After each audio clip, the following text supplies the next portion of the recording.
B ಸರೋಜಾದೇವಿಯವರು ಇವತ್ತು ನಮ್ಮನ್ನು ಅಗಲಿದ್ದಾರೆ. ಸದ್ಯ ಬಿ ಸರೋಜಾದೇವಿಯವರು ಅಂತಿಮ ದರ್ಶನಕ್ಕೆ ಬ್ರಹ್ಮಾಂಡ ಗುರುಜಿಯವರು ಆಗಮಿಸಿದ್ದಾರೆ. ಸದ್ಯ ಅವ್ರನ್ನ ಮಾತಾಡ್ತಾ ಹೋಗ್ತೀನಿ. ಗುರುಜಿ, ಇವತ್ತು ಬಿ ಸರೋಜಾದೇವಿ ನಮ್ಮನ್ನು ಅಗಲಿದ್ದಾರೆ. ಸೊ ತಾವೇನು ಹೇಳಕ್ಕೆ ಇಷ್ಟಪಡ್ತೀರಿ?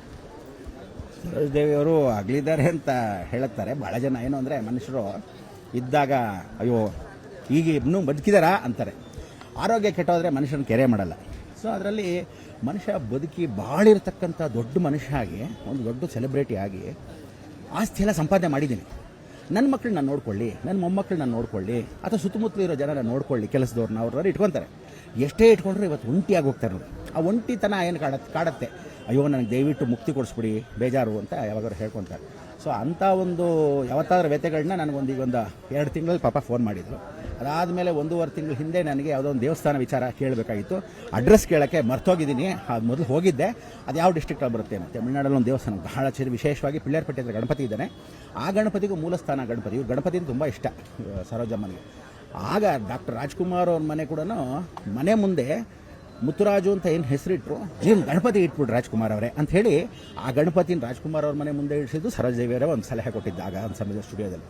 ಹಾಗೆ ಗಣಪತಿ ಅಂತ ಯಾಕೆ ಹೇಳ್ತೀವಿ ಅಂದರೆ ಮುಕ್ತಿ ಮೋಕ್ಷ ಕೊಡೋವನು ಗಣಪತಿ. ಸೊ ಇವ್ರಿಗೆ ಪಾಪ ಇವತ್ತು ಗಣಪತಿ ಸಂಕಷ್ಟ ಚತುರ್ಥಿ ದಿವಸ ಸೋಮವಾರ ದಿವಸ ಹೋಗಿದ್ದರಿಂದ ನನಗಂತೂ ಸಂತೋಷ. ಯಾವತ್ತೂ ಕೃಷ್ಣ ಹೇಳ್ತಾನೆ, ಸತ್ತಾಗ ಯಾವ ಕಾಲಕ್ಕೂ ಅಳಬಾರ್ದು, ಸಂತೋಷ ಕಳಿಸ್ಬೇಕು. ಅದಕ್ಕೆ ಸಾಯಬೇಕಾದ್ರೆ ಮುಸಲ್ಮಾನರ ಮನೆ ಸಾಯ್ಬೇಕಂತ. ಯಾಕೆಂದರೆ ಉಗುರು ಕತ್ತರಿಸಿ ಸೆಂಟ್ ಹಾಕಿ ಯಾರು ಅಳದೆ ಆತ್ಮ ಸಂತೋಷವಾಗಿ ಹೋಗುತ್ತಂತೆ. ಯಾವತ್ತು ಹುಟ್ಟಿದ್ರೆ ಶೆಟ್ರ್ ಮೇಲೆ ಹುಟ್ಟಬೇಕಂತೆ. ಸಿಕ್ಕಾಪಟ್ಟೆ ಅಂತ ಇಲ್ದಿರೋ ಒಂದು 5 kg ಚಿನ್ನ ಇರುತ್ತೆ ಅಂತ. ಅದಕ್ಕೆ ಮನುಷ್ಯ ಸತ್ತಾಗ ಮುಕ್ತಿ ಮೋಕ್ಷ ಅಂದರೆ ಯಾವಾಗ ಅಂದರೆ ಸಂತೃಪ್ತಿ ಆಗೋಗಿದೆ, ಸಾಕಿನ್ನ ಅನ್ಬೇಕು. ಊಟ ಮಾಡುವಾಗ ಬೇಕು ಬೇಕು ಅಂತಾರಲ್ಲ, ಸಾಕು ಸಾಕು ಅಂತಾರೆ. ದುಡ್ಡು ಬೇಕು ಅಂದರೆ ಇನ್ನಷ್ಟು ಬೇಕು ಬೇಕು ಅಂತಾರೆ. ಅದಕ್ಕೆ ಮುಕ್ತಿನ ಕೆಲವರು ಕೇಳ್ಕೊಳ್ಳೋವಾಗ, ಕೊನೆಯ ಟೈಮಲ್ಲಿ ಕೇಳ್ಕೊಳ್ಳೋವಾಗ ಗಟ್ಟಿಮುಟ್ಟಿದ್ದಾಗ ಕೇಳ್ಕೊಳ್ಳೋದು ಇಂಪಾರ್ಟೆಂಟ್. ಸೊ ಅದಕ್ಕೆ ಸರೋಜಮ್ಮ ಇವತ್ತು ಒಂದು ಒಳ್ಳೆ ದಿವಸ ಹೋದರು, ಸೋಮವಾರ ದಿವಸ ಹೋದರು. ಅದರಲ್ಲಿ ಆಷಾಢ ಮಾಸದಲ್ಲಿ ಹೋದರು. ಅವ್ರು ತುಂಬ ಇಷ್ಟ. ಯಾಕೆಂದರೆ ಆಷಾಢ ಮಾಸದಲ್ಲಿ ಅಮ್ಮನೂರು ದೇವಸ್ಥಾನಗಳೆಲ್ಲ ಹೊರಟೋಗ್ತಾರೆ ತಮಿಳ್ನಾಡಿಗೆ. ಚಾಮುಂಡಿ ಬೆಟ್ಟಕ್ಕೆ ಹೋಗೋರು, ಜಯಲಲಿತಾ ಬಂದಾಗ ಚಾಮುಂಡಿ ಬೆಟ್ಟಕ್ಕೆ ಸರೋಜಮ್ಮನ ಕರ್ಕೊಂಡು ಹೋಗೋರು. ಸೊ ಅಂಥದ್ದೆಲ್ಲ ಇದ್ದಾಗ ಈ ಒಂದು ವಿಶೇಷವಾಗಿ ಇನ್ನು ತಮಿಳ್ನಾಡವರು ಅವರು ಇವರೆಲ್ಲ ಬರ್ತಕ್ಕಂಥವ್ರಿಗೆ ಇವ್ರಿಗೆ ಅಭಿಮಾನ ಏನು ಅಂದರೆ, ಕರ್ನಾಟಕದವ್ರಿಗಿಂತನೂ ಸರೋಜಮ್ಮ ಆ್ಯಕ್ಟಿಂಗ್ ನೋಡ್ತಾರೆ. ಆದರೆ ದೇವಿ ಥರ ಇವ್ರನ್ನ ಪೂಜಿಸೋರು ತಮಿಳ್ನಾಡವರು. ಸೊ ಇಲ್ಲಿ ನಮ್ಮ ಪಕ್ಕದಲ್ಲಿ ಶ್ರೀರಾಮ್ಪುರ, ಈ ಕಡೆ ಪಕ್ಕದಲ್ಲಿ ಸುತ್ತಮುತ್ತಲು ಇರ್ತಕ್ಕಂಥ ಎಷ್ಟೋ ಜನ ಎಲ್ಲ ವಿಶೇಷವಾಗಿರ್ತಕ್ಕಂಥ ಅವ್ರನ್ನ ಅಭಿಮಾನಿ ಭಕ್ತರಿಗೆ ಇವ್ರಿಗೆ ಒಂದು ದರ್ಶನ ಆಗ್ತಾ ಇದೆ. ಸಂತೋಷ. ಪಾಪ ಎಲ್ಲರನ್ನೂ ಬಿಟ್ಟು ಇನ್ನು ತಿರುಗಿ ನಮ್ಮ ಮುಖ ಸಿಗಲ್ಲ ಅಂಥವ್ರಿಗೆಲ್ಲ ಒಂದು ದರ್ಶನ ಮಾಡಿಸಿ ಅಂತ ಸಂತೋಷ. ಅಂದರೆ ನಿಮ್ಮ ಅವರ ಒಡನಾಟ ಹೇಗಿತ್ತು?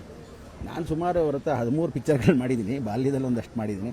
ಆಮೇಲೆ ದೊಡ್ಡವರಾದ್ಮೇಲೆ ಒಂದು 2-3 ಮಾಡಿದೆ. ಅದಾದಮೇಲೆ ನಾನು ಸನ್ಯಾಸ ತಗೊಳ್ಳೋ ಸಮಯದಲ್ಲಿ ಮಾತು ಮಾಡ್ಕೊಂಡಿಲ್ಲ. ತೆಲುಗು ಮತ್ತು ತಮಿಳು ಎಲ್ಲ ಮಾಡಿದ್ವಿ. ಅದು ಆವಾಗ ಇದ್ದರೂ ಸಹ ಮಧ್ಯದಲ್ಲಿ ದೇವಸ್ಥಾನ ವಿಚಾರ ಬಹಳ ಕಲ್ತ್ಕೊಂಡ್ಬಿಟ್ಟಿದೆ ಶರ್ಮಾ ನೀನು ಅಂತ ನನಗೆ ಹೇಳ್ತಾ ಇರೋದು. ಸೊ ನಾನು ಭೂಮಂಡಲದಲ್ಲಿ ಇರ್ತಕ್ಕಂಥ 1,47,000 ದೇವಸ್ಥಾನದಲ್ಲಿ 76,000 ದೇವಸ್ಥಾನ ನೋಡಿ ಬದುಕಿರೋ ನಾನು ಒಬ್ಬನೇ. ಸೊ ಆವಾಗ ಒಂದೊಂದು ಅಡ್ರೆಸ್ ಕೇಳಬೇಕಾರೆ ಈ ದೇವಸ್ಥಾನಕ್ಕೆ ಏನು ಮಹಿಮೆ, ಅಲ್ಲೇನು ಹೋಗೋದು ಅಂಥೇಳಿ ಇವರೆಲ್ಲ ಫ್ರೆಂಡ್ ಸರ್ಕಲ್ಸ್ ಹೋಗೋರು. ಯಾರ್ಯಾರು ಫ್ರೆಂಡ್ ಸರ್ಕಲ್ ಅಂದರೆ ಪದ್ಮಿನಿ ಇದ್ದಾಗ ಅವ್ರನ್ನ ಕರ್ಕೊಂಡು ಹೋಗೋದು, ಭಾರತೀಯರಿದ್ದರೆ ಕರ್ಕೊಂಡು ಹೋಗೋರು, ಇಲ್ಲದೇ ಇದ್ದರೆ ಹೇಮಾ ಚೌಧರಿ ಬಹಳ ಆತ್ಮೀಯವಾಗಿರೋದು ಹೇಮಾ ಚೌಧರಿ ಅವರು. ಸೊ ಇವರಿಬ್ಬರು ಫ್ರೆಂಡ್ಶಿಪ್ ಹೆಂಗಿತ್ತು ಅಂದರೆ ಅಕ್ಕ ಅಂತ ಅವ್ರು ಕರ್ಕೊಂಡು ಹೋಗೋರು. ಸೊ ಹೀಗೆ ಆ ದೇವಸ್ಥಾನ ವಿಚಾರಗಳು ನನ್ನ ಹತ್ರ ಮಾತಾಡ್ತಿದ್ರೆ ಹೊರತು ಆ ಒಡನಾಟ ಆತ್ಮೀಯವಾಗಿಲ್ದಿರೋ ದೈವಿಕವಾಗಿರ್ತಕ್ಕಂಥ ಸಮಯದಲ್ಲಿ ನನ್ನ ಫೀಲ್ಡಲ್ಲಿ ಪಾಪ ತುಂಬಾ ಸಿಕ್ಕಂತವಾಗಿ ಹೇಳ್ತೀವಿ. ಈಗ ದೈವಿಕ ವಿಚಾರವಾಗಿ ನಿಮ್ಮನ್ನು ಸಲಹೆ ತೊಗೊತಾ ಇದ್ರು. ಸೊ ನೀವು ಕೂಡ ಅವ್ರ ಜೊತೆ ಫಿಲಮ್ ಮಾಡಿದ್ದೀರಿ ಅಂತ ಹೇಳ್ತಾ ಇದ್ರಿ. ಸೊ ಆ ಟೈಮಲ್ಲಿ ನಿಮ್ಗೆ ಯಾವ ರೀತಿಯಾದಂಥ ಸಲಹೆ ಕೊಡ್ತಾ ಇದ್ರ? ಸಲಹೆಗಿಲ್ಲ ಅಂತ ನನಗೇನು ಕೊಡ್ತಿಲ್ಲ. ಚಿಕ್ಕ ಹುಡುಗನ ಪಾತ್ರ ಅಂತ ಮಾಡ್ತಿದ್ದೆ, ದೊಡ್ಡವನ ಪಾತ್ರ ಮಾಡ್ತಿದ್ದೆ.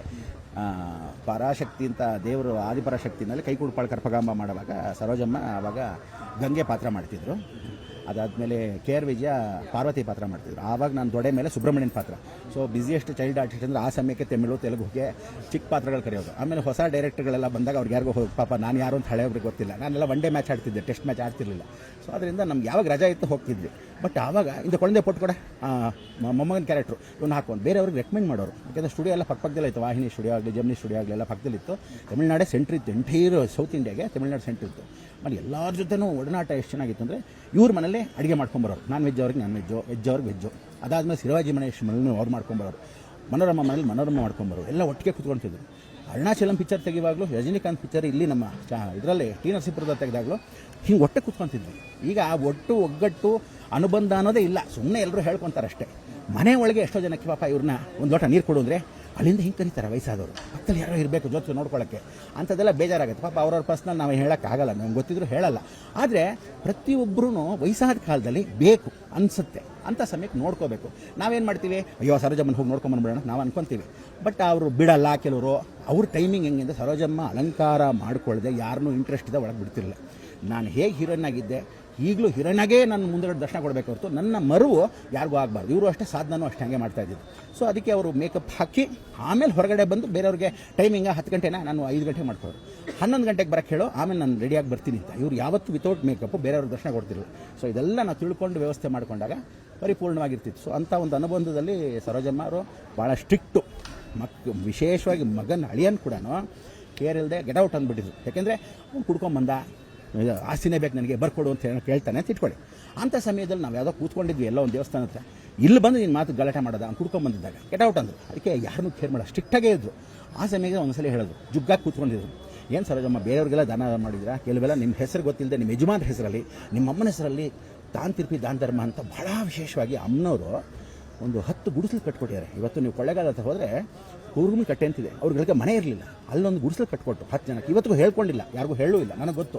ಆದರೆ ಅಂಥವ್ರಿಗೆಲ್ಲ ಕಟ್ಕೊಟ್ಟು ನಾನಿವತ್ತು ಒಬ್ಬನೇ ಇದ್ದಾಗ ಇವರು ಯಾರೋ ನಮ್ಮ ಮಕ್ಕಳಾಗಲಿ ಯಾಕೆ ಬರಲ್ಲ ಇವರು ಅಂತ ಬೇಜಾರಾಗುತ್ತೆ. ಸೊ ಅಂಥ ಸಂದರ್ಭ ನಾವು ಹೆಂಗೆ ಸಾಂತ್ವನ ಹೇಳೋಕ್ಕೆ, ಪರ್ಸ್ನಲ್ ಹೋಗಿ ಲೈಫಾಗಿ ಹೇಳ್ತಾರೆ. ಸೊ ಇವ್ರಿಗೆ ಒಳ್ಳೆ ಆತ್ಮಕ್ಕೆ ಶಾಂತಿ ಸಿಗಲಿ ಅಂತ ನಾವು ಹೇಳ್ಬೋದೇ ಹೊರತು ಒಳ್ಳೆಯದಾಗ. ಸೊ ಕೇಳಿದ್ರಲ್ಲ, ಇದಿಷ್ಟು ಬ್ರಹ್ಮಾಂಡ ಗುರುಜಿಯವರ ಮಾತಾಗಿತ್ತು ಅಂತ ಹೇಳ್ತಾ ಕ್ಯಾಮ್ರಾ ಪರ್ಸನ್ ರುದ್ರೇಶ್ ಜೊತೆ ನಟರಾಜ್, ಏಷ್ಯಾನೆಟ್ ಸುವರ್ಣ ನ್ಯೂಸ್, ಬೆಂಗಳೂರು.